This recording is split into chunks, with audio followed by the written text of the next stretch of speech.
We always speak about the wheelchair rugby family, and it really is a family. You've got this bonding on and off the court that makes you the person that you are. I mean, but without the game and without these people here tonight, I wouldn't be the man I am now. It's been my life. It really has been my life. It's allowed me to travel the world. It's allowed me to experience things that I know I would never have done had I not been in a wheelchair. So I feel very, very, very blessed. We spend all our time as athletes and players playing in backstreet leisure centres, and then suddenly you're on this world stage platform in front of millions of people, and it's such a game changer. You feel incredible. Yeah, you feel like an athlete. And the venue's just always full. Really lifted the way you pushed onto the court. You just felt brilliant. The opening ceremony is always like the big eye-opener. Great Britain's announced, you go in and there's like hundreds of thousands of people there. The lights are flashing, people want your autograph. You suddenly feel like a megastar. I remember the first game that we played, sitting in the tunnel, and then just coming out to this massive roar. And I remember being quite emotional about it. It's just one of those moments that I've never forgotten. The thing that stood out for me the most in Sydney was the appreciation of wheelchair rugby.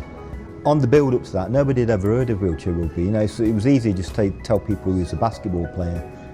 There was a man running up the road, obviously doing some training, and he shouted across the road, "Wheelchair rugby, yay, go!" I said, "Yeah, thank you, got you off the spoke card." "No, you're Keith Jones, you're number 11, my son was supporting you." I thought, there's no way they could see it, so that was an outstanding moment because it just showed how supportive the Australians were. Well, when it all first started, it was called Murder Ball, and it was very much a social event. It was more about bringing people together, like-minded people. We've all had accidents. Now we can all play a sport that we can all play together.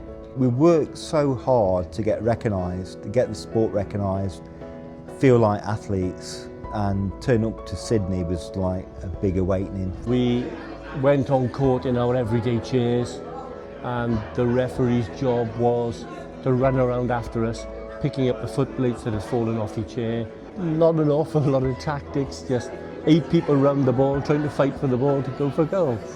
Especially when you've had an accident, it taught me how to be more independent because the people there showed me the way to do things. And that's always the thing that I've always taken away from the sport is it's not just about the sport, it's how can you help people integrate back into society. There's so much of my life, all of them they're your best mates, if they're ever in trouble, you're there for them and you do anything for them. Thank you Wheelchair Rugby, it's been a great journey and long may it continue.